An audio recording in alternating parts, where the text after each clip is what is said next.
বড় প্রজেক্ট গুলো আছে, প্রত্যেকটা যখনই একটা এই ধরনের হেলথ ক্রাইসিস সামনে আসে, এই ক্রাইসিসটাকে কেন্দ্র করে একটা গ্রুপ দাঁড়িয়ে যায়, তারা এইটাকে পুঁজি করে একটা অনিয়ম দুর্নীতির একটা সুযোগ তৈরি করে নেয়।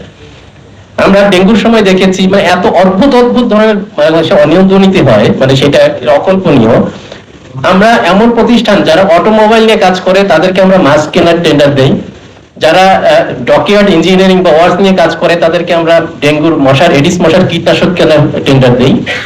একইভাবে এই মানে যে কোনো একটা ক্রাইসিসকে কেন্দ্র করেই এই ধরনের একটা অনিয়ম দুর্নীতির প্রবণতা আমরা দেখি সবসময় বেড়ে যায়। এবং এই যে অনিয়ম দুর্নীতির সাথে যারা সম্পৃক্ত থাকে, আমরা ক্রমাগত এই ধরনের তাদেরকে গভর্নমেন্টকে বলি যে যারা এর জন্য দায়ী তাদেরকে একটা জবাবদিহির আওতায় নিয়ে আসা।